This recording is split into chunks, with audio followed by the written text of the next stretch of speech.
I'm recording this on December 3rd. December 3 marks the anniversary of the Bhopal chemical spill catastrophe in India. Bhopal is a city in central India.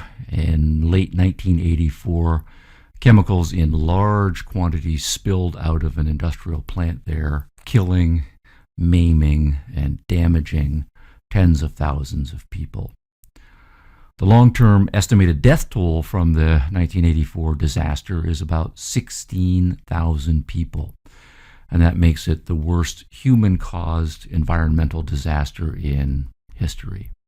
Now, to put that death toll in context, consider some deaths caused by industrial accidents, by nuclear power, just in that subsector. Many people, environmentalists and others, have great fears about nuclear power and remind us of the nuclear accidents at Chernobyl, Soviet Union, Fukushima, Japan, and 3 Mile Island here in the United States. Now, the death toll from the 1986 Chernobyl nuclear disaster is about 4,000 people. The death toll from the 2011 Fukushima nuclear radiation leak is 0. And the death toll from the 1979 3 Mile Island accident, also a nuclear meltdown, is also 0. By that criterion, the Bhopal disaster is 4 times worse than all of the major nuclear accidents combined. Now, in the high-tech society that we strive to be, it is essential that we learn the causes of disasters so that we can correct our mistakes. Technology does lessen many of life's risks, but handled badly, of course, it can add other serious risks. So, Bhopal is rightly a major case to learn from. A hazardous chemical, methyl isocyanate, or otherwise known as, and abbreviated as MIC. It's used in the making of agricultural pesticides. MIC was spilled, and tragically, many thousands died or were maimed. The argument I'm going to make is this: Bhopal is the quintessential case of a mixed economy corporate disaster, but especially it is a case of Indian-style socialism in disastrous practice. And I'm going to use Bhopal to suggest a more general lesson, of which Bhopal is a perfect example. That general lesson is this: the worst environmental disasters are in government-controlled economies, with concentrated power, with unaccountable or minimally accountable politicians and bureaucrats calling the shots. That's not an accident. By contrast, the cleanest and the safest environments in the world are places where there are private property rights and the profit motive, that is to say, freedom and capitalism, are the best friends of those of us who care about a clean and beautiful environment. Now, this is very counterintuitive to much of mainstream environmental thinking, and that's why we need particular cases like Bhopal and more general principles extracted from them and other cases. The point is that property rights give you protection against your neighbors who pollute. And the profit motive also gives you an incentive not only to avoid lawsuits from those whom you might harm, but to use resources in the most efficient, least wasteful way. Governments, especially socialist ones, they do away with those checks on power. They don't operate on property rights. They don't operate according to profit motive. And the historical record is clear that socialist societies are, of course, as we know from other areas, they're abusive of the civil rights of their citizens. They are terribly economically inefficient. But we need to make it better known that they are also debasers of their environments. Now, that's very much not the standard story that we hear from environmentalists of a certain sort. Most reflections on Bhopal demonstrate a very partial understanding, or in some cases worse, an ideologically driven blindness to the key parts of the causal story. Now, the sloppy journalistic accounts of Bhopal, and there are many of them, they run this narrative. So here it is. In the name of profit, a large American multinational corporation neglected safety. As a result, many people, especially poorer brown people, were killed and damaged. and the corporate executives involved have never been criminally prosecuted. Now, such accounts typically end with a call for further reparations and legal action in the name of justice. Now, I agree 100% that justice is still absolutely needed in the Bhopal case. But what is needed first is professional investigative reporting of a higher quality. And what is needed also to work with that better journalism is better philosophy, and a rejection of a standard and kind of environmental philosophy that pits economic values of property, rights, profit, and freedom against environmental values of cleanliness and beauty. Better philosophy will integrate. If you want a clean environment, you want a beautiful environment, what you want is a regime that is based on property rights, freedom, and the profit motive. Now, let's look at the Bhopal case to show how it works out. So to start here, I want to just work my way through 8 more journalistic factors, historical factors that are absolutely relevant to determining causation and judging responsibility for the disaster. And basically all 8 of these factors are important, but they are neglected in the standard journalistic accounts that one will read about Bhopal. First, Union Carbide, UCC for short. That was the American corporation that had majority ownership of the industrial plant in Bhopal, India. But Union Carbide's presence in India was governed very heavily by the Indian government and the then very aggressive top-down industrial policy that India was pursuing. Prime Minister Indira Gandhi and her Indian National Congress Party, they had long dominated Indian politics. They'd been pursuing explicitly a socialist economic philosophy. For example, in 1969, this is in the lead up to the development of the Bhopal plant, many major banks were nationalized by the government. India's overall economic performance had been consistently very poor under the INC's socialistic policies. This contributed to a lot of political unrest. Ms. Gandhi and her party followers and party members, they frequently asserted that the reason why India was doing so poorly economically had nothing to do with their socialistic policies, but rather it was a matter of foreign conspiracies, a lot of them led by the CIA, that the CIA was at work to undermine her regime, and that Gandhi's government fought the unrest vigorously, partly appealing to these conspiratorial themes and then adopting various internal repressive measures. For example, in the years leading up to the Bhopal disaster, now we're getting into the 70s. This is a decade that is sometimes called India's dark chapter. The nation suffered from rigged elections. Lots of unrest. How do you deal with the unrest? Well, you don't let the democratic process put you out of power. You rig the elections, and you being in power, you're in a position of doing so. In 1975, Ms. Gandhi was convicted by India's High Court of electoral corruption, and they were prohibited from running for public office for 6 years. Ms. Gandhi's response was to declare a state of emergency, and they imposed martial law. They censored the press. They initiated a series of mass arrests of their political opponents, putting them in prison without trial, and they continued the rampant cronyism and corruption. And they took steps to further concentrate political hands in the power of the ruling party under Ms. Gandhi.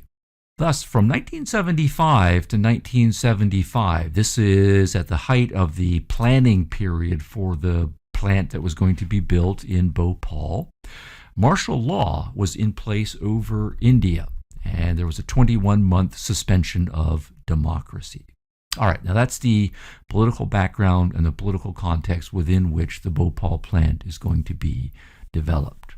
Now here's a second point. UCC, Union Carbide, they were operating in India for about 40 years at this point, but through a subsidiary. This is Union Carbide India Limited, UCIL. And in keeping with India's changing political environment, this new plant to be constructed in Bhopal was supposed to be a model of a new kind of business-government partnership, a so-called third way between more totalitarian versions of socialism and free market capitalism at the other end of the spectrum. So even so, in 1969, UCIL proposed building this new chemical plant. We're going to manufacture some agricultural pesticides. Its initial plan was to import into India already combined hazardous chemicals. And what they wanted to do in India was only to process some diluted and more safe pesticides, because the American company was making a judgment about the overall technical competence in India at the time.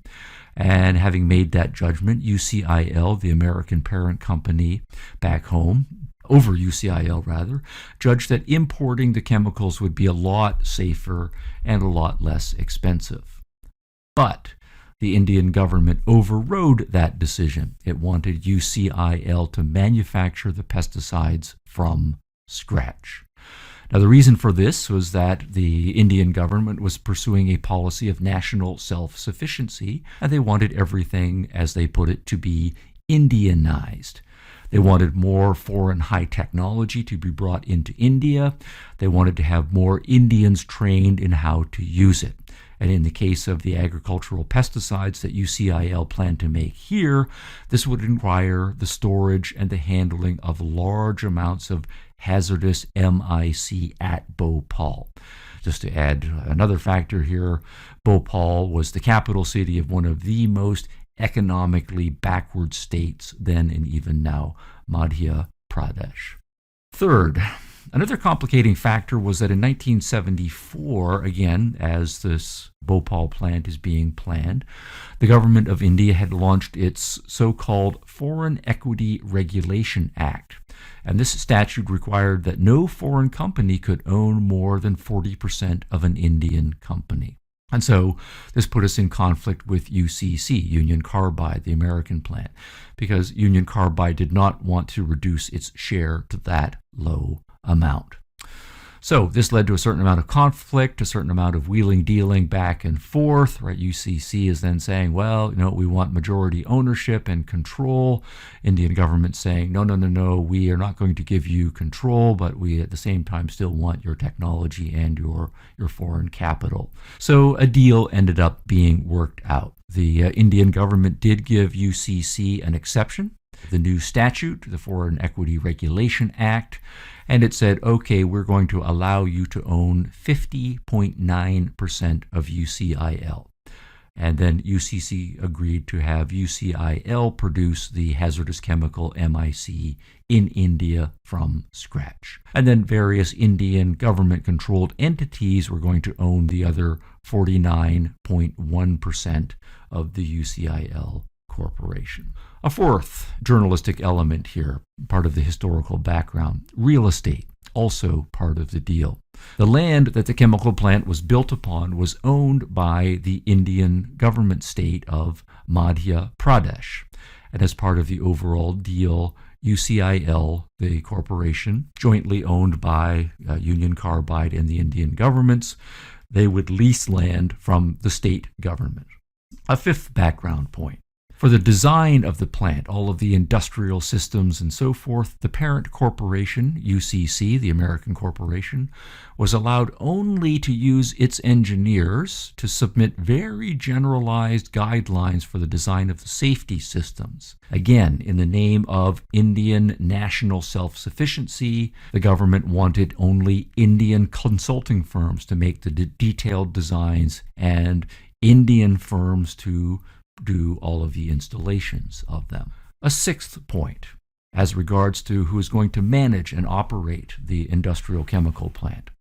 Now we turn to affirmative action and its elevation of race and ethnicity over expertise, accomplishment, and other qualities. Keep in mind, of course, we are building a high-tech, engineering-intensive hazardous chemicals plant, but all of the governments at various levels of Indian society, national level, state level and local level, pursuing very vigorous affirmative action programs. And the effect of all of these affirmative action programs was to replace UCC's foreign experts in engineering, in chemistry, in management with, in many cases, untrained or semi-trained locals, with utter disregard for the expertise necessary to manage the plant safely in some cases. And unsurprisingly, many of the beneficiaries of these affirmative action programs were undereducated, undertrained, and many just happened to be family members and friends of the various Indian government officials who were in charge of regulating the facility. A seventh point. Then there's the decision to locate the Bhopal Chemical Plant right in the middle of a residential community and near a major transportation hub. Who made that decision? Well, it was made by the Indian government. And the local government was actually actively encouraging more people to move there to live right by the chemical plant. It was pursuing a rezoning policy, which included giving thousands of Indians construction loans to incentivize them to build their homes near the chemical plant. And here's an eighth journalistic point to consider before we do some analysis. This eighth point is that the American corporation Union Carbide also operated a sister plant in the town of Institute, West Virginia, back in the United States. And it also produced the identical chemical MIC. At the American plant, all safety systems were installed. They were automated, and they were monitored at the highest engineering levels. Any failing parts were replaced regularly, safety audits conducted on time and vigorously, and the audit's recommendations were followed. But not in India. In both cases, we have the same parent company and the same general technology involved, but one chemical plant ran efficiently and safely.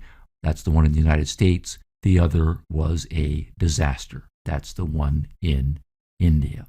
To integrate the 8 points, in my view, Bhopal is a classic case of a mixed economy business-government partnership in the context of an overall socialist industrial policy. In such a corrupted business politics environment, disasters are inevitable. And then that's exactly what happened in Bhopal. But then, of course, we also know, when we put our jaded, cynical political hats on, what happens when a disaster happens? Well, we need scapegoats. Who's going to get thrown to the ideological wolves? Who's going to lose in the cover-your-ass legal scramble? And that's unfortunately what has happened in India. A whole lot of scapegoating, a whole lot of ideological misreadings of the situation, and a lot of cover your ass. But we really need to do better than scapegoating and ass covering. Bhopal is a hugely important case for us to learn from all over the world. And it's absolutely crucial that we attend to all of the relevant factors. And many of them are just omitted in the standard journalistic accounts, particularly the ones that I have read. I mentioned there are some exceptions. Those are worth paying attention to. Kudos to those who were doing the good investigation, but they were a tiny number of minority voices often swept away. Now, here are the questions that I have. When both business and government parties are intimately involved, we need to be able to apportion causal responsibility to both parties. So here are 4 questions that I think we really should be asking. To what extent was Bhopal a corporate failure, and to what extent was it a government failure? Second, does the Bhopal disaster indict the particular business executives who were involved, or the government bureaucrats and politicians who were involved?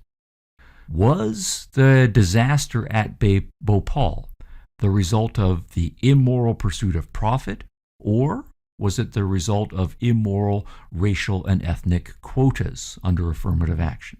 More generally, is capitalism or socialist industrial policy at fault? Now, in my judgment, all of the major parties involved were and are culpable.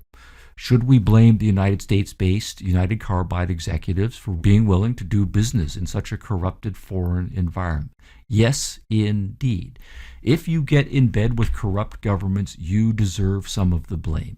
Do we blame the local UCIL management with its mix of Indian and foreign managers and technicians for gross incompetence and negligence? Absolutely, we should, definitely. Should we blame the Indian governments for consistently putting politics, including affirmative action, above safety and any sort of economic rationality? Yes, absolutely.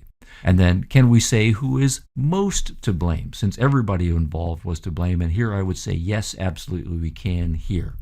And here the important point in apportioning blame is this: the party with the most power is always most responsible for how that power is used.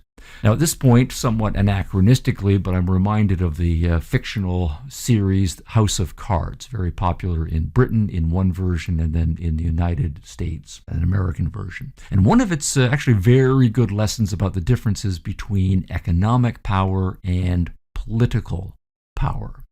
And obviously, the United States, rather the United Carbide Corporation, has a significant amount of economic power, but the various Indian governments have a huge amount of political power.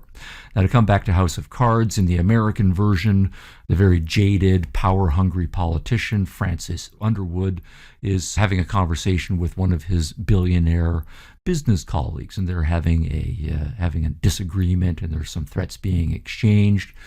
But the politician in this case, Frank Underwood, makes clear that money, the billions that this guy has, is a form of power, but that private wealth is relatively insignificant compared to the power that politicians wield with their ability to tax an entire nation and to mobilize the police and the military. Here's a direct quotation from the character Frank Underwood.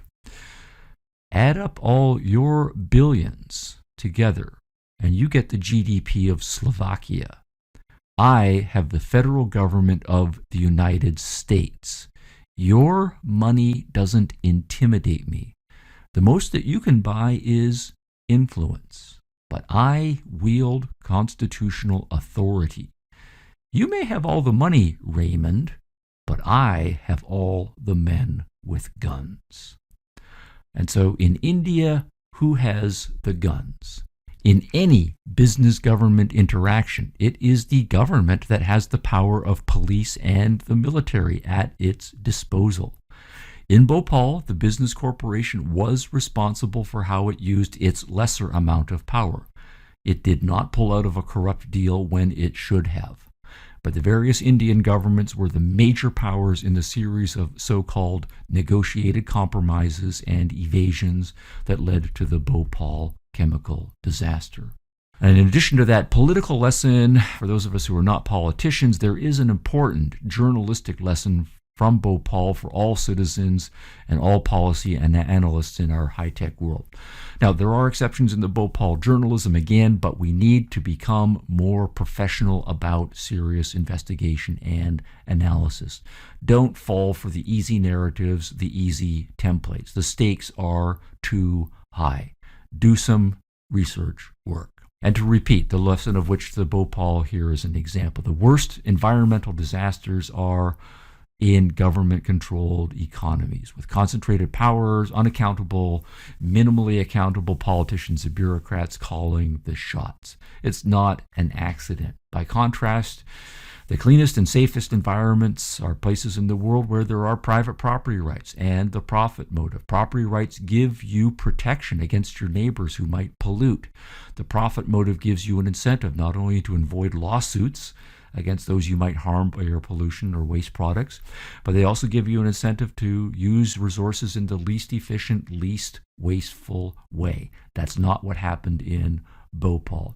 When industrial accidents happen on private property and in businesses that are operated by private firms, responsibility is much easier to assign, as is liability, and courts can and regularly do sort out damages. By contrast, governments, especially socialist governments with all of their concentrated power, they do away with those checks on power. And while it's widely known that socialist economies are typically abusive of the civil rights of their citizens, it's widely known that socialist economies are economically inefficient, causing poverty. It's much less well known that their track record is one of debasing their environments and getting away with it. Look at the socialist nations, look at their environmental policies. Bhopal is one of a long list. In the case of Bhopal, hundreds and thousands of politicians and government officials, they made policies, they made deals, and those policies and deals led to the deaths of thousands of people. Not a single one of them has been held responsible, sued, or otherwise punished. And that is a profound irresponsibility. And by way of internal advertisement for this series, for another case of government-caused environmental disaster, please see the episode on the Love Canal, New York chemical spill case.